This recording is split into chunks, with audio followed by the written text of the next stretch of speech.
Hey y'all, what's up? How's it going? I am Jackson Prone, and I love weird history.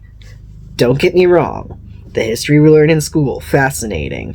It gives context to why the world we live in is the way it is. But there's just something about the weird little tidbits of history that just kind of fall between the cracks, whether people decide, oh, this isn't important enough to cover in school because it's not relevant, or that is so completely bizarre that no one will believe it.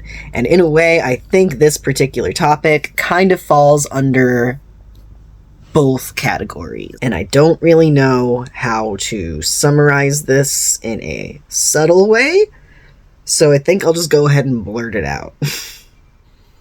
Albert Einstein's brain was stolen during his autopsy and kept under a beer cooler for nearly 2 decades.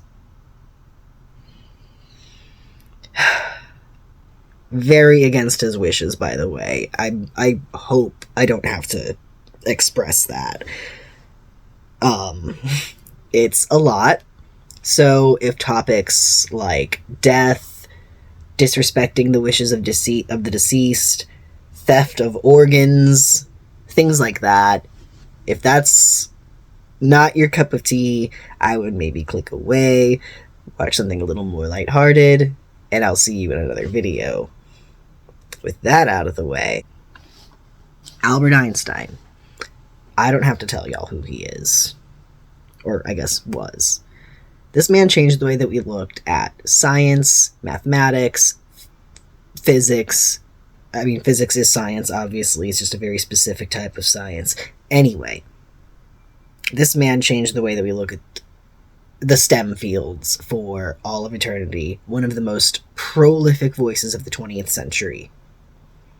And it's wild to think that his death in April of 1955... that's not where that story ends. That's where the story of his life ends, for sure.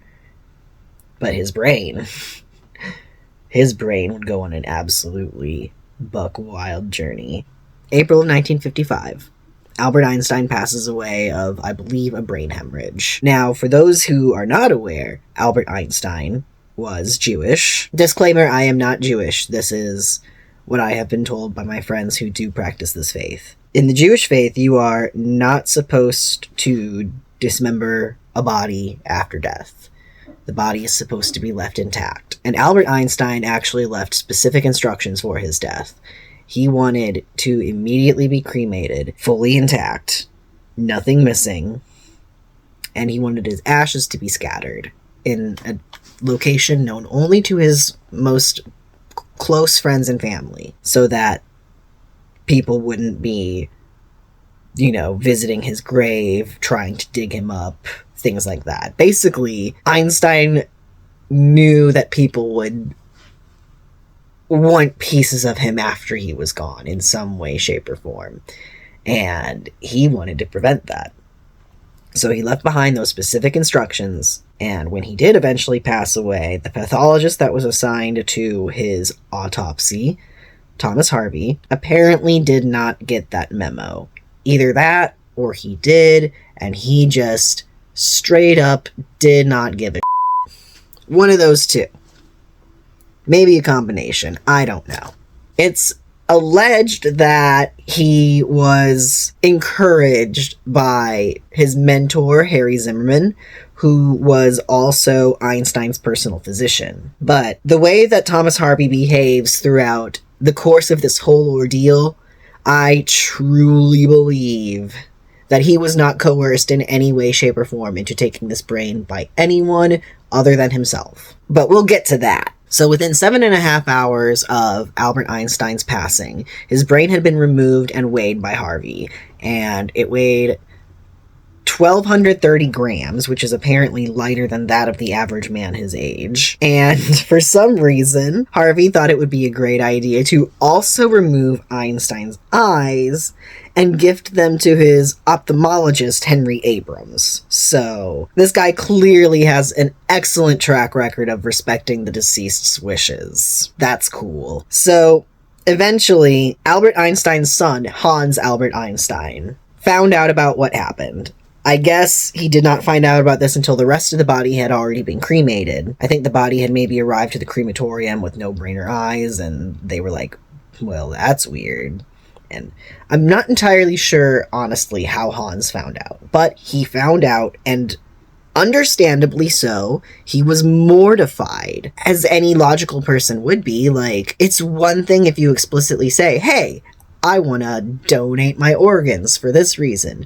That's cool. You have a right to decide what organs, or any organs, or no organs, because bodily autonomy exists, whether or not you are dead or alive. It is important that you have a say in what happens to your body. And just the absolute disrespect of Thomas Harvey to Albert, to Hans, to the entire medical profession. He's just making a mockery of honest, hardworking pathologists. Getting off topic, that was just my little soapbox of it. Hans is mortified. I don't blame him. But eventually, somehow, he comes around to begrudgingly letting Harvey keep the brain, because at this point, his dad's body is already cremated. The ashes have already been scattered. What are they going to do? Cremate the brain and scatter it with the rest of the body? Or what are they supposed to do with that? Hans comes up with the idea, fine, you can keep his brain, but on one condition. I want you to send the brain to be studied by legitimate scientists, and I want the results of those studies published in journals of scientific merit. Not just any old journal. It has to be like a legitimate scientific production. Because if anything can come out of this absolute disrespect, surely they could at least further the field of science that Einstein held so near and dear. At the very least, you could do that, right? So, Harvey agrees, and at this point, he's been fired by Princeton Hospital, because, you know, they found out that he stole a man's brain. It doesn't matter if it's Albert Einstein. You stole a man's brain without his consent, and that is not a cool thing to do when you're in the medical field. I mean, it's not a cool thing to do at all, but, like, that just completely ruins your credibility as a medical professional. So the hospital's like, no, dude, this is bad. You're fired. And he's like, well, whatever. Hans said I could keep the brain, so I'm going to go to Philadelphia, go to a hospital there. And that's exactly what he does. He finds a lab tech at this hospital, and he says, my guy, I have Albert Einstein's brain right here. You want to get weird with it? Harvey and this lab tech, who I was not able to find their name, I'm certain they probably didn't want to own up to doing this, and I don't blame them. Well, first they commission an oil painting of the brain, because why not?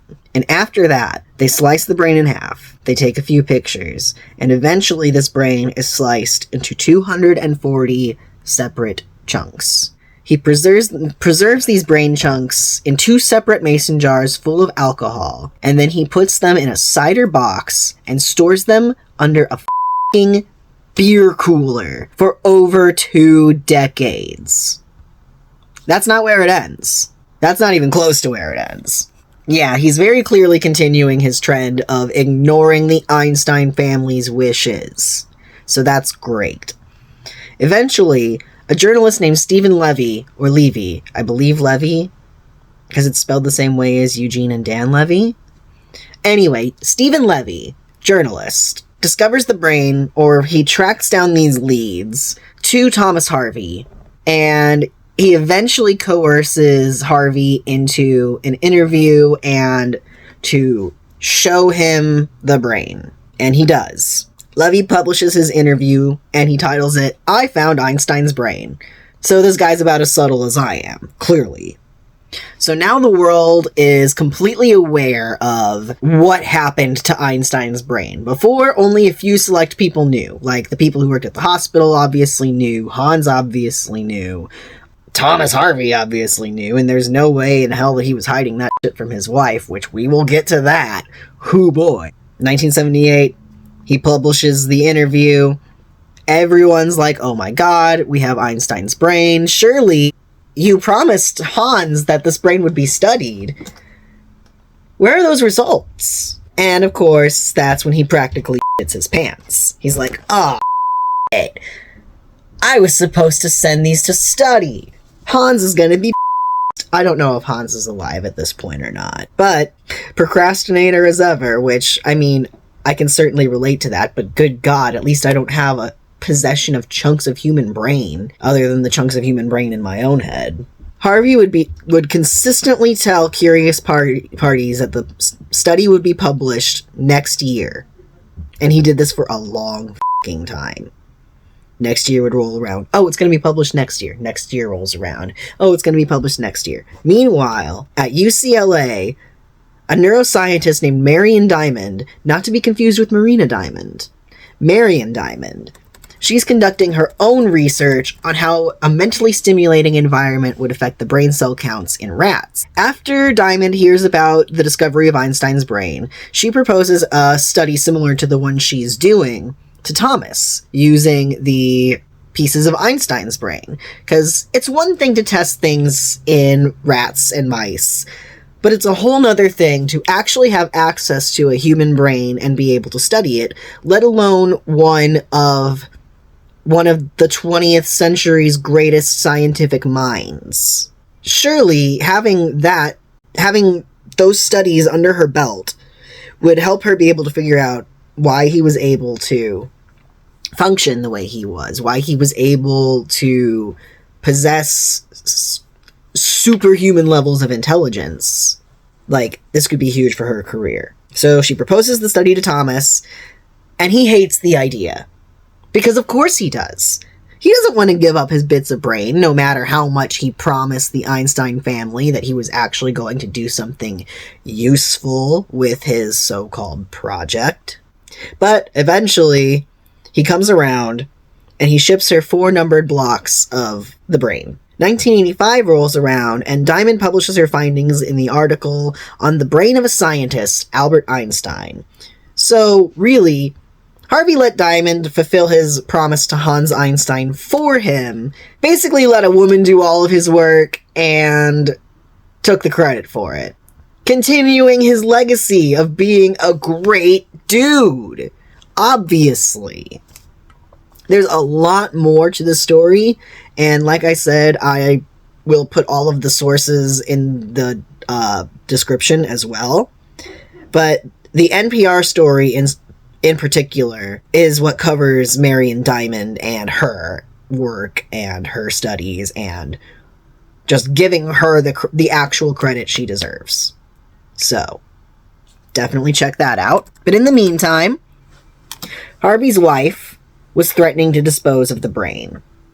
Rightfully so, because Harvey's obsession was getting bad at this point. Like, he did not want to part ways with this brain. So she threatens to dispose of the brain. He refuses, and she files for divorce. You deserve better than a man who chooses disembodied brain chunks in a jar over you. I hope she found peace, and I hope she found a better person.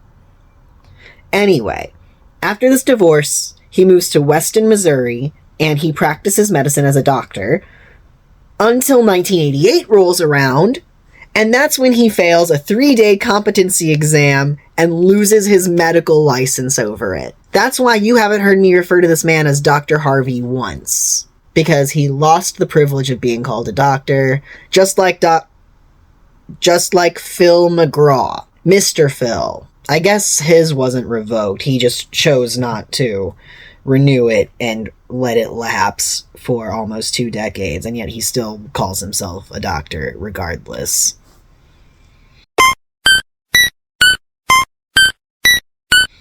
I don't get it.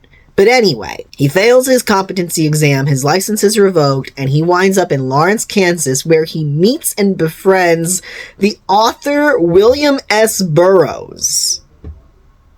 Yeah. This story gets pretty freaking weird. Obviously. So he regularly brags to Burroughs about having Einstein's brain, because of course he does, he's a scumbag.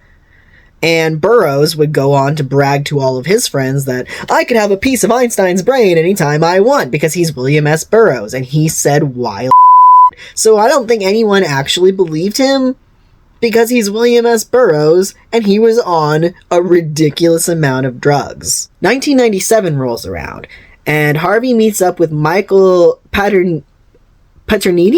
I guess that's how that's pronounced. I'm so sorry if I am butchering that name, but he was a freelance magazine writer, and the two of them decided to embark on a cross-country road trip to meet Einstein's granddaughter in California.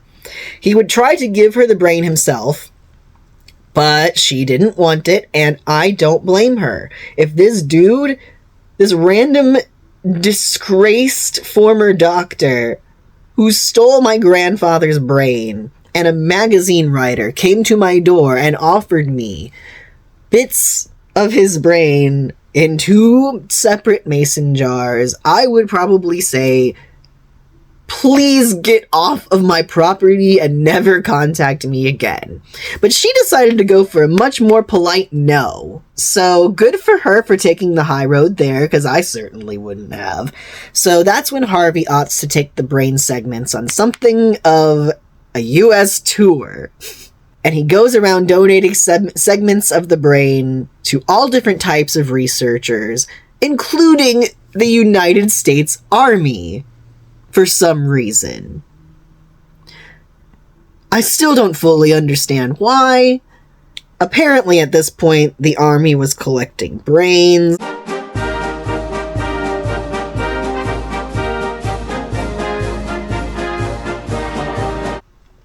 For the sake of time, I'm going to go ahead and wrap things up. Harvey died in 2007, and in 2010, his heirs donated the pieces of the brain that he'd still had in his possession to the National Museum of Health and Medicine, along with 14 pictures of the brain, fully intact, that had never been revealed to the public. As of today, there are still pieces of the brain available to be viewed at Philadelphia's Mutter Museum, if, for whatever reason, you want to go see those pieces of brain. From what I understand, there's a lot of other cool, gross medical marvels there as well, if you're ever curious to see them. I listened to an episode of a podcast called Sawbones where they talked about the Mutter Museum, and they mentioned that they have on display a woman whose body had basically decomposed into an entire pile of soap. They call her the Soap Lady. So I don't know if I'm going to cover that one either, because that's really gross, but if you want to learn about that, feel free to look up Mutter Museum Soap Lady, or listen to that episode of Sawbones where they talk about the Mutter Museum. Just listen to Sawbones in general, it's great. But I'm going to go ahead and wrap this up because, yeah, I don't know what else to get into with that, other than the absolute disrespect of stealing a Jewish man's organs strictly against his faith, without his consent. Anyway, next week's video is probably going to be a lot less heavy, unless I talk about the Rejected Holes script that was written by the guy who wrote Donnie Darko, which that will be gross in a different way. At least it'll be funny and kind of entertaining. The theft of Einstein's brain and the weird journey it went through the moment it left that man's head after his death. The 1950s were a wild, lawless time, and I'm so glad we don't live there. But things like this are unfortunately still happening to this day. On that note, I am going to go think less heavy thoughts, and I'll see y'all next time when we talk about holes and Donnie Darko and the weird script that thankfully never came to be. Once again, I am Jackson Prone. Thank you all for joining me on this strange journey, and I'll see you next time.